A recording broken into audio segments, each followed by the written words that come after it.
In the small, secluded village of Ravenwood, nestled deep within a dark and ancient forest, legends of a fearsome werewolf had haunted the inhabitants for centuries. The stories told of a beast that prowled the moonlit nights, leaving behind a trail of terror and blood. Most dismissed these tales as mere folklore, but the villagers knew better. One crisp autumn evening, as the harvest moon rose high in the sky, a chilling howl echoed through the forest. The villagers huddled in their homes, locking doors and shuttering windows, praying for safety. Among them was a young woman named Eliza, whose curiosity often got the better of her. Eliza had always been fascinated by the legends of the werewolf. Unlike her neighbors, she wasn't content with simply hiding away and living in fear. She wanted to uncover the truth behind the myth. Armed with a lantern and a silver dagger, a family heirloom said to protect against dark creatures, she ventured into the forest. The woods were eerily silent, save for the occasional rustle of leaves and the distant hoot of an owl. Eliza's heart pounded in her chest as she made her way deeper into the forest, guided by the silver light of the moon. She followed the trail of broken branches and fresh paw prints, each step drawing her closer to the beast. Hours passed, and Eliza's resolve began to waver. Just as she was about to turn back, she stumbled upon a clearing. There, under the moon's glow, stood a tall, shadowy figure. It was a man, or at least it seemed so at first glance, but as Eliza drew nearer, she could see the transformation taking place. His limbs elongated, his muscles bulged, and coarse fur sprouted from his skin. His eyes, once human, now glowed with a feral intensity. Eliza gasped, clutching the silver dagger tightly.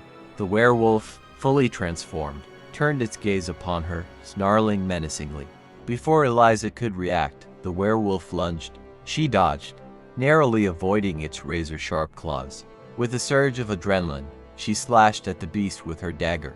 The silver blade grazed its arm, and the werewolf howled in pain, retreating momentarily. Eliza's heart raced as she faced the creature, knowing she couldn't let her guard down. The werewolf circled her, its eyes filled with both rage and a strange, unspoken sadness. There was something eerily familiar about those eyes.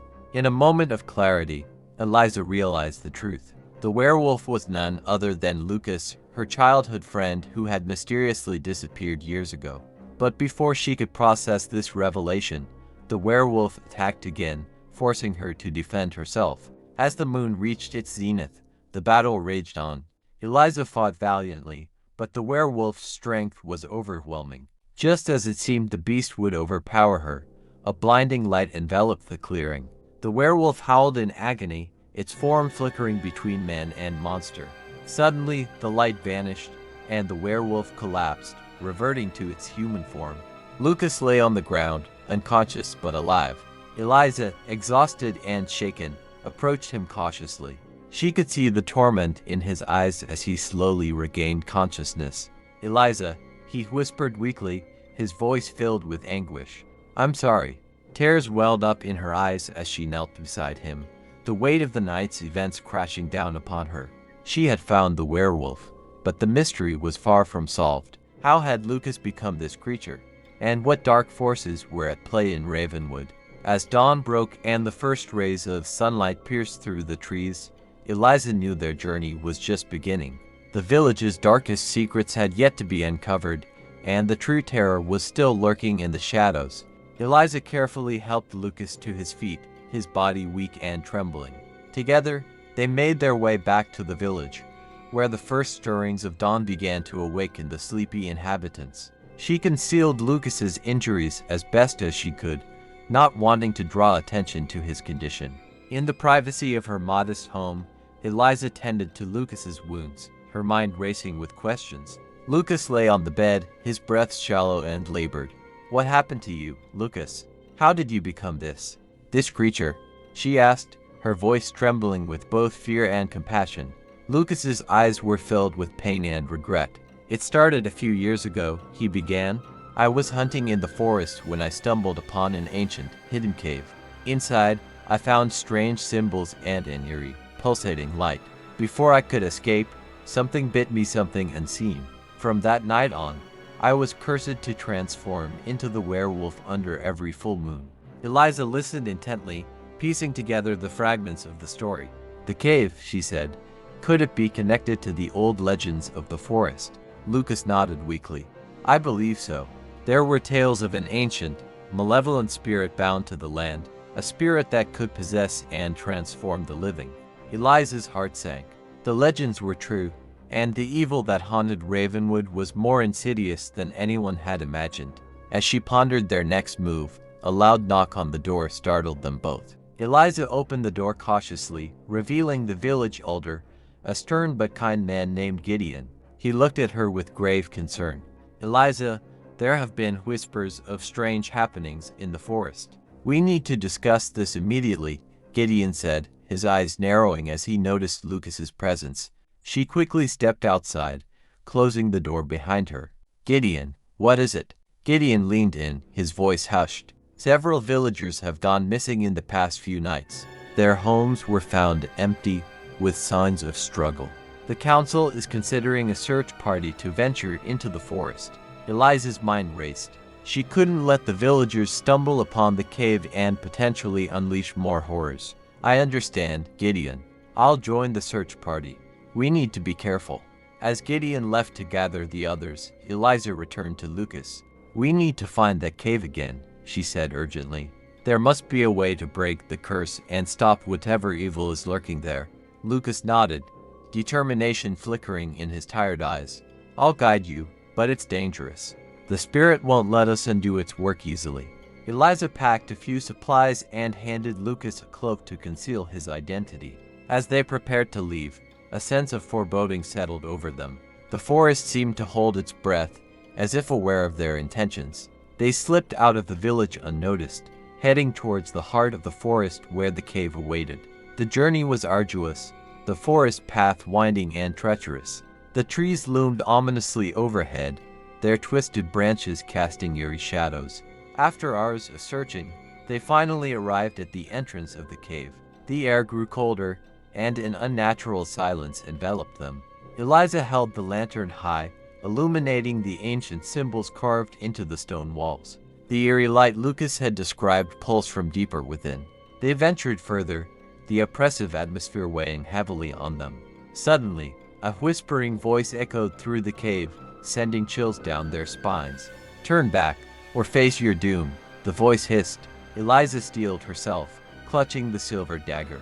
We have to do this, Lucas. We have to end this curse. As they moved deeper into the cave, the light grew brighter, revealing a central chamber. In the center stood a stone altar, pulsating with dark energy. The spirit, a shadowy figure with glowing red eyes, hovered above it. You dare defy me. The spirit's voice boomed. Eliza stepped forward, her voice unwavering. We will free Lucas from your curse and end your reign of terror. The spirit laughed, a sound that echoed through the chamber. You are brave, but foolish. The curse is bound by blood and darkness. To break it, you must pay a price. Before Eliza could react, the spirit lunged at her, its shadowy form enveloping her in a cold embrace. Pain surged through her, and she struggled to breathe. Lucas, driven by desperation, grabbed the silver dagger and plunged it into the spirit's form. A deafening scream filled the chamber as the spirit recoiled, its form flickering and weakening. But it wasn't enough. Eliza's strength was fading, and the curse's grip tightened. Eliza, no. Lucas cried out, his voice breaking. In a final act of defiance, Eliza reached for the altar, her fingers brushing against the pulsating stone.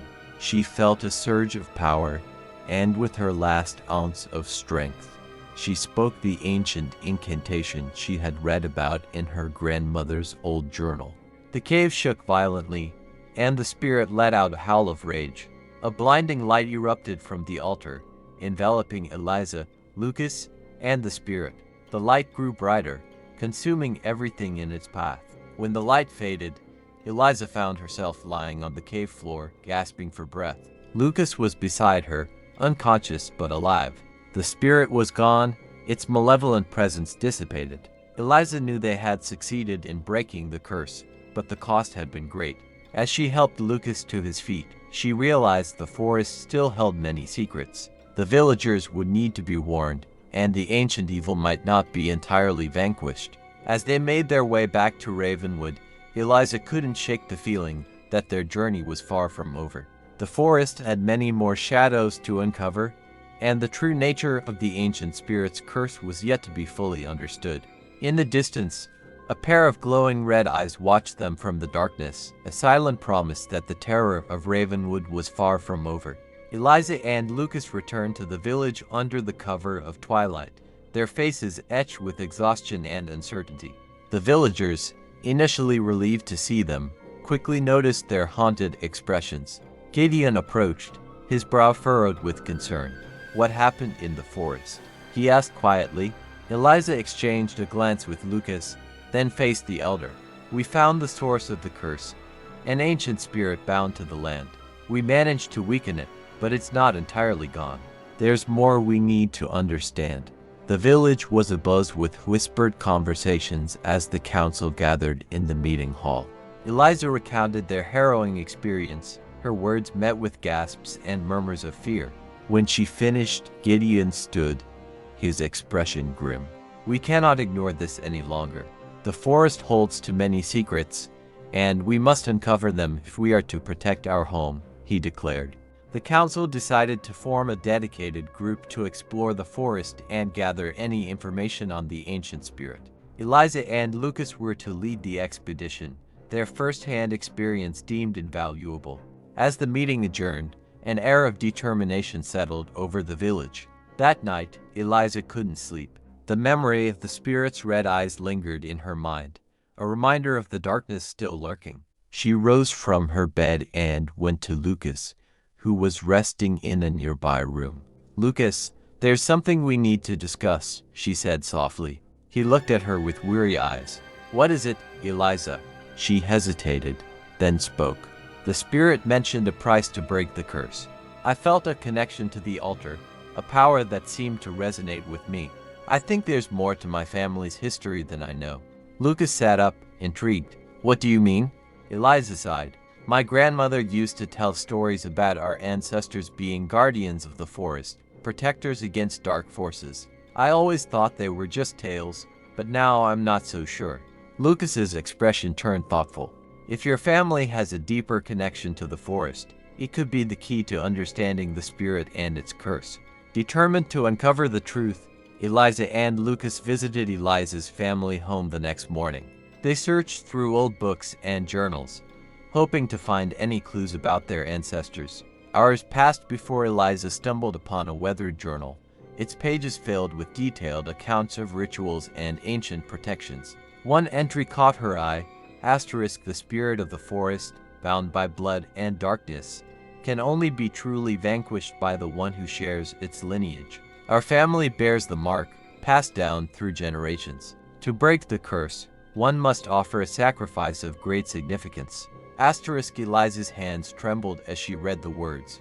"Lucas, it's true. My family was meant to protect the forest, but the sacrifice, it sounds ominous." Lucas took her hand, his expression resolute. "Whatever it is, we'll face it together. We've come this far."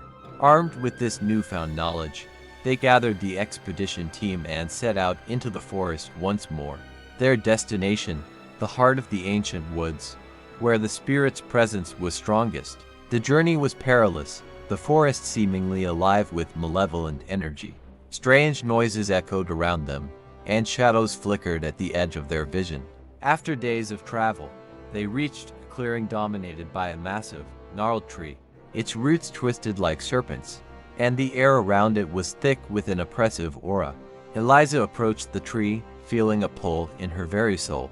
She placed her hand on the rough bark, and a surge of memories flooded her mind, visions of her ancestors performing rituals, battling dark forces, and ultimately binding the spirit.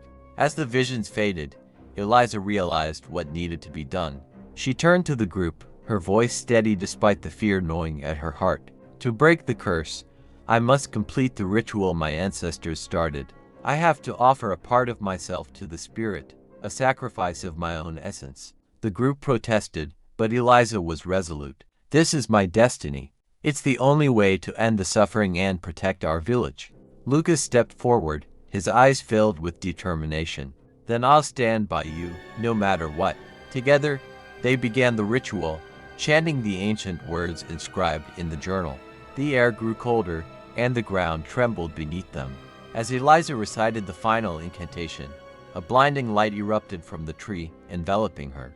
Pain seared through her, but she held firm, feeling her essence intertwined with the spirit's. The spirit materialized before her, its red eyes burning with fury and anguish. "You dare defy me," it roared, but Eliza stood her ground.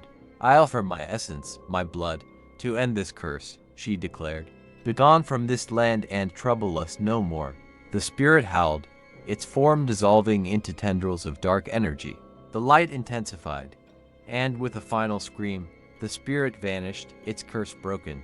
Eliza collapsed, her strength drained. Lucas caught her, his eyes filled with relief and fear. "Eliza, are you all right?" She managed a weak smile. "We did it, Lucas. The curse is lifted."